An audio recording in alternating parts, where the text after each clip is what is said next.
Hello everyone, welcome to study smart with Suman. I am Suman Yadav. आज हम पढ़ेंगे किंगडम फंजाई के रिप्रोडक्शन के बारे में।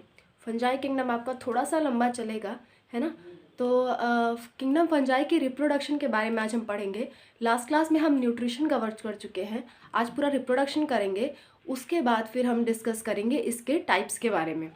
ओके, तो फर्स्ट ऑफ ऑल फंजाई, कोई भी ऑर्गेनिज्म जो है ना वो तीन तरह से ही रिप्रोडक्शन कर सकता है। या तो वेजिटेटिव होगा, या फिर एसेक्सुअल होगा, या फिर सेक्सुअल होगा। ओके, कोई भी ऑर्गेनिज्म हो, मैं सिर्फ फंजाई की बात नहीं कर रही, अभी हम जनरल वे में बात कर रहे हैं। देखो, तीनों में फ़र्क क्या है, वेजिटेटिव, एसेक्सुअल एंड सेक्सुअल में फ़र्क क्या है। वेजिटेटिव मतलब होता है कि आपका किसी बॉडी पार्ट से रिप्रोडक्शन होना, किसी भी बॉडी पार्ट से रिप्रोडक्शन होना, आपके गोनैड्स को छोड़ के किसी अदर बॉडी पार्ट से रिप्रोडक्शन होना, उसको कहते हैं हम वेजिटेटिव रिप्रोडक्शन। फॉर एग्जांपल, अगर हम प्लांट्स में देखें तो रोज़ होता है ना, गुलाब का पौधा होता है, उसको काट के लगा देते हैं तो उसकी स्टेम से रिप्रोडक्शन हो गया, तो वो क्या है, वेजिटेटिव रिप्रोडक्शन। अगर किसी की पत्तियों से, जैसे कि ब्रायोफिलम की पत्ती आप लगा दो तो उससे रिप्रोडक्शन हो जाता है, उससे नया प्लांट बन जाता है, तो वो कैसा रिप्रोडक्शन है, वेजिटेटिव। मतलब कि बॉडी के किसी अदर पार्ट से, जो उसके मेन ऑर्गन है, सेक्सुअल ऑर्गन है, उसको छोड़ के किसी अदर पार्ट से अगर रिप्रोडक्शन हो रहा है तो उसे हम कहते हैं वेजिटेटिव रिप्रोडक्शन, चाहे वो जिस भी ऑर्गेनिज्म में हो। ओके, सेकेंड आपका है एसेक्सुअल रिप्रोडक्शन।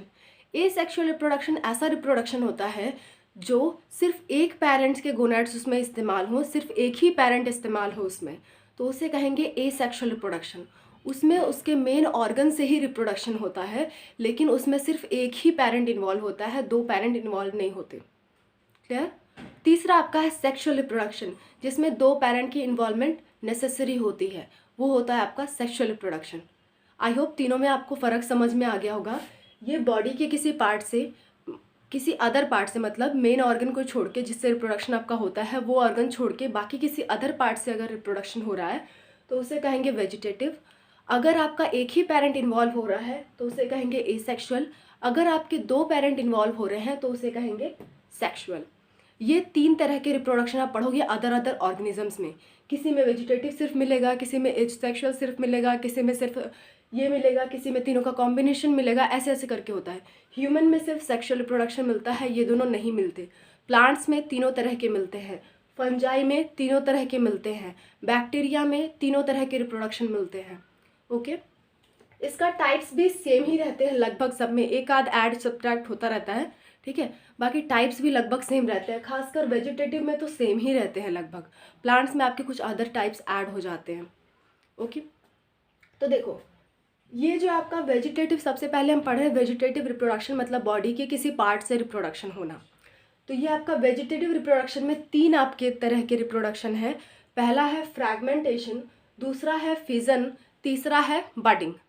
फ्रैगमेंटेशन क्या होता है, फ्रैगमेंटेशन मतलब मान लो ये फंजाई की बॉडी है, ठीक है, इसके छोटे छोटे टुकड़े हो गए, कई सारे छोटे छोटे टुकड़े में काट दिया हमने, फिर ये एक टुकड़ा आके नई बॉडी बना लिया, ये एक टुकड़ा नया बना लिया, ये एक टुकड़ा नया बन गया, ऐसे करके नए नए ऑर्गेनिज्म बन गए।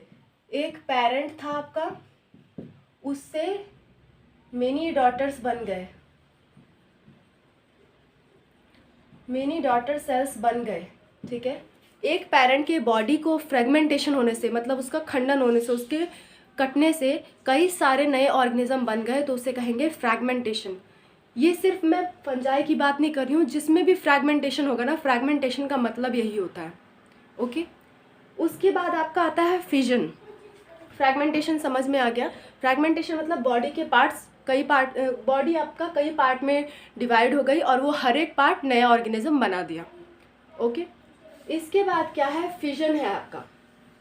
इसके बाद क्या है, फिजन। फिजन आपका दो तरह से होता है, एक होता है बाइनरी फिजन, जो आपका देखने को मिलता है मेनली बैक्टीरिया एंड आपके अमीबा में। ये मेनली होता है बैक्टीरिया और अमीबा में, बहुत बहुत कॉमन रिप्रोडक्शन का मेथड है बाइनरी फिजन, ठीक है। फंजाई में भी ये इसी तरह से बाइनरी फिजन होता है, ठीक है। फंजाई में कैसे होगा, ये तो एग्जाम्पल मैंने बता दिया ताकि आपको साथ साथ में याद हो जाए। बाइनरी फिजन क्या होता है, मान लो ये एक बॉडी है, ये बॉडी धीरे धीरे करके अलग हुई, देखो धीरे धीरे करके अलग हो रही है, धीरे धीरे करके अलग होके दो नई डॉटर्स बना दिया, तो हो गया बाइनरी फिजन। इस बॉडी का धीरे धीरे करके दो पार्ट्स में डिवाइड हो रहा है। फ्रैगमेंटेशन में क्या किया था, हमने सीधा सीधा कट कर दिया था, यहाँ पे धीरे धीरे करके डिवीजन हो रहा है दो सेल्स में, तो इसे कहते हैं बाइनरी फिजन। ये पेरेंट सेल का दो सेल में ये कन्वर्ट हो गए, पेरेंट सेल की डेथ नहीं हुई, बाकी रिन्यूअल हो गया, बल्कि क्या हो गया, रिन्यूअल। उसमें क्या था, पेरेंट सेल तो कट जा रहा था, कई सारे पार्ट्स उसके हो जा रहे थे, इसमें क्या हो गया, रिन्यू होके दो सेल्स इन्होंने बना ली। ओके, बाइनरी फिजन इसलिए कहते हैं, जो ऑर्गेनिज्म बाइनरी फिजन करते हैं वो इमोर्टल है, वो मर नहीं रहे, वो बस दूसरे जनरेशन में पास हो जा रहे हैं। ओके, अच्छा, एक होता है आपका multiple fission. Multiple fission unfavourable conditions में होता है मल्टीपल फिजन। इसमें क्या होता है, ये जो मेन बॉडी है ना, इसमें कई सारे पार्ट्स बन जाएंगे, कई सारे छोटे छोटे सेल्स बन जाएंगे, और ये जो बाहर का कवर है वो बस कवर की तरह रह जाएगा, बाहर की जो बॉडी है वो बस कवर की तरह रह जाएगा। और जब ये कई सारे सेल्स बन गए तो ये कवर फटेगा और इसमें से कई सारे सेल्स बाहर आ जाएंगे, और वो हर एक सेल क्या होंगे, डॉटर सेल, नया ऑर्गेनिज्म वो बनाएंगे। ओके, तो ये आपका होता है मल्टीपल फिजन में। बाइनरी फिजन और मल्टीपल फिजन आई होप समझ में आ गया होगा। बाइनरी फिजन में दो पार्ट्स में डिवाइड हुआ, मल्टीपल फिजन में एक ही के अंदर कई सारे सेल्स बने, पेरेंट के अंदर कई सारे सेल्स बने, और वो बाहर निकल के डॉटर सेल्स का बनाए, और बाहर निकल के वो क्या हुए, नए इंडिविजुअल बन गए, वो अलग ऑर्गेनिज्म बन गए। ओके, तो ये आपका होता है फिजन में। इसके बाद आती है बडिंग। इसके बाद क्या आता है, बडिंग। बडिंग में क्या होता है, कोई एक ऑर्गेनिज्म है, उसका छोटा सा पार्ट ऐसे निकलना शुरू होता है, छोटा सा पार्ट निकलना शुरू होगा, फिर आगे चल के ये पार्ट धीरे धीरे इससे अलग हो जाएगा, ऐसे करके कुछ बन जाएगा, तो ये हो गया पेरेंट, ये हुआ डॉटर, तो ये बाद में बड़ा होकर न्यू इंडिविजुअल बन जाएगा।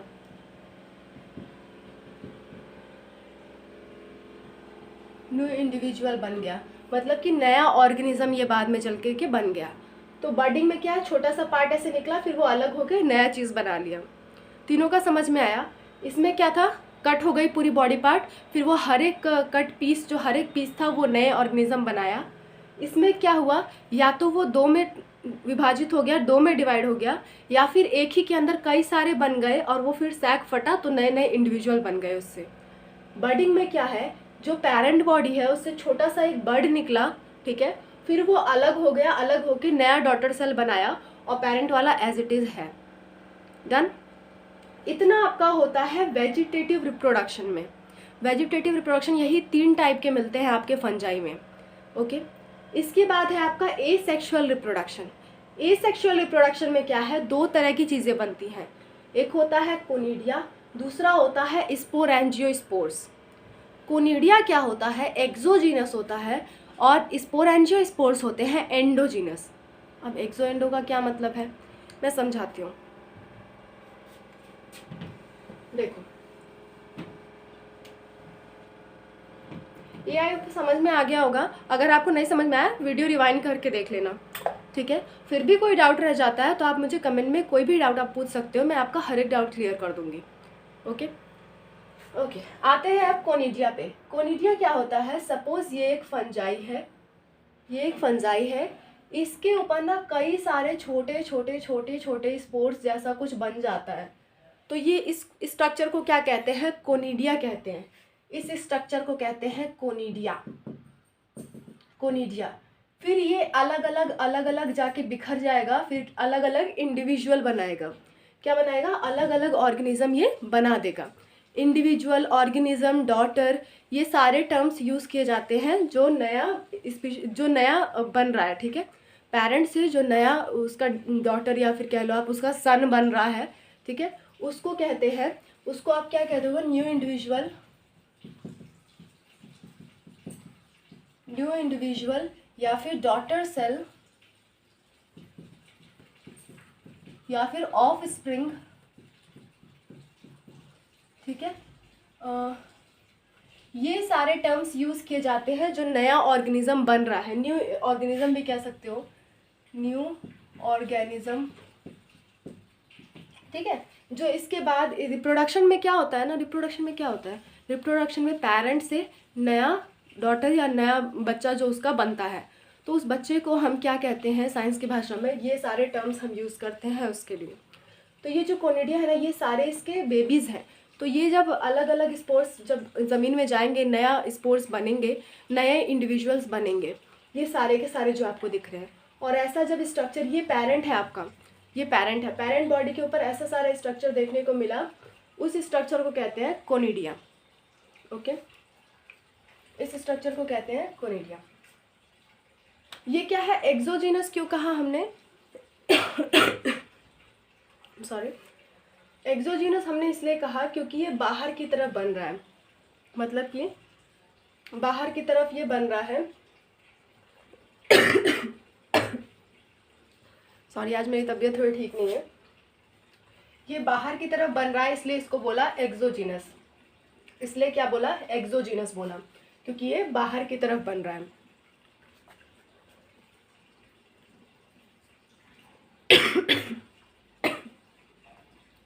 ये बाहर की तरफ बन रहा है इसलिए इसको एक्सोजीनस बोला।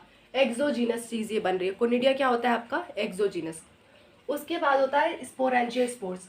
स्पोरेंजियोस्पोर्स एंडोजीनस होता है, मतलब कि ये आपकी फंजाई है, तो इसके अंदर स्पोर्स अगर बनेंगे तो उसे कहेंगे आई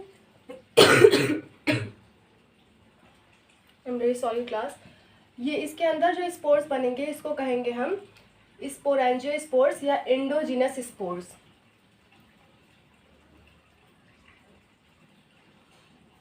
इसे हम क्या कहेंगे, एंडोजीनस स्पोर्स। एंडोजीनस स्पोर्स आपके या फिर स्पोरेंजियोस्पोर्स दो तरह के होते हैं, या तो वो नॉन मोटाइल होंगे या फिर वो मोटाइल होंगे। मतलब या तो वो मूवमेंट करेंगे, चलने वाले, जो चल सके उसे कहते हैं मोटाइल, जो ना चल सके उसे कहते हैं नॉन मोटाइल, उसे कहते हैं नॉन मोटाइल। ओके, अच्छा, जो भी स्पोर्स बनते हैं ना, ये जो बाहर के स्पोर्स बनेंगे वो एक फ्रूटिंग बॉडी में बनते हैं।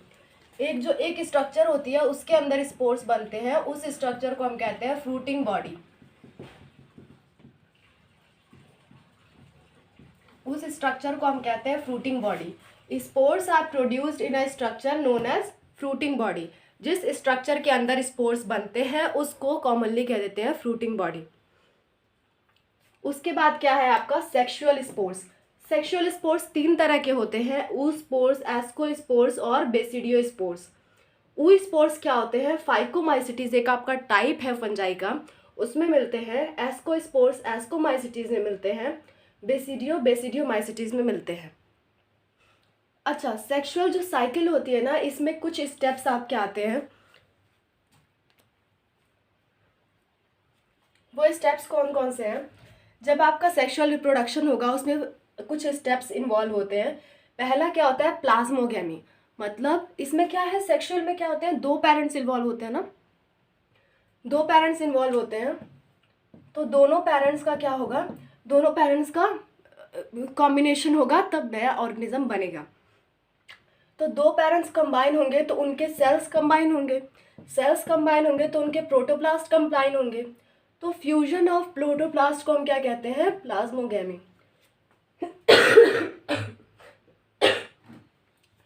फ्यूजन ऑफ प्रोटोप्लास्ट को हम कहते हैं प्लाज्मोगैमी। फिर इनके न्यूक्लियस, जो अंदर के न्यूक्लियस होंगे वो कंबाइन होंगे। फ्यूजन ऑफ न्यूक्लियस को हम कहते हैं कैरियोगैमी। ओके,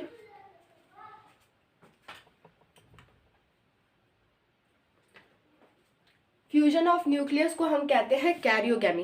पहले क्या होगा, सेल्स कंबाइन होंगे, फिर आपका क्या होगा, इसके जो न्यूक्लियस होंगे वो कंबाइन होंगे। उसके बाद इसके बाद जो कंबाइन होने के बाद एक सेल बनेगा उसे कहेंगे जाइगोट।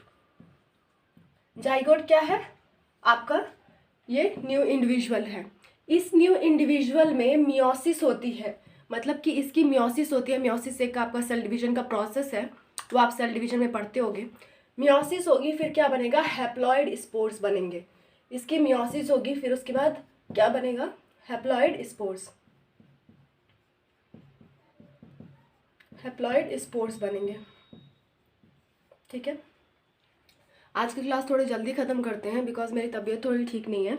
ओके, लास्ट क्लास में मैंने आपसे एक क्वेश्चन पूछा था। मैंने पूछा था कि रेड टाइड किसकी वजह से होती है। तो मैं आपको बता दूं, रेड टाइड होती है डायनोफ्लैजलेट की वजह से।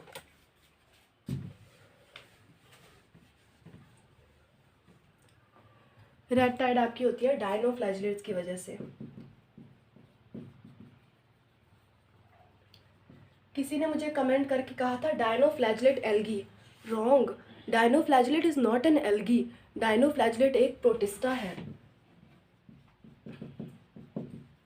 ठीक है, dinoflagellate is not an algae, ये एल्गी नहीं है।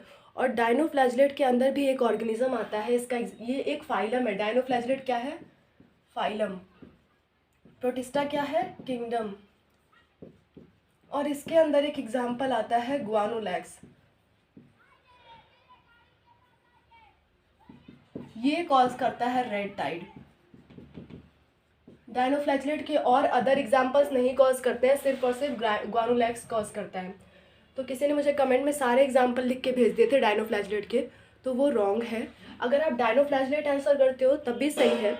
अगर आप डायनोफ्लैजलेट के साथ ग्वानोलैक्स आंसर करते हो तो मोर करेक्ट है। डायनोफ्लैजलेट एक आपका प्रोटिस्टा है, एल्गी नहीं है, प्रोटिस्टा है। ये प्रोटिस्टा का एक एग्जाम्पल होता है ग्वानोलैक्स। ये ग्वानोलैक्स कॉज करता है रेड टाइड, जिसकी वजह से आपकी जो सी होती है वो रेड कलर की अपीयर होती है। ओके, आज का हमारा क्वेश्चन रहेगा, कल आप जो बताओगे आंसर में। आज का क्वेश्चन आपका है रेड सी कौन कॉज करता है?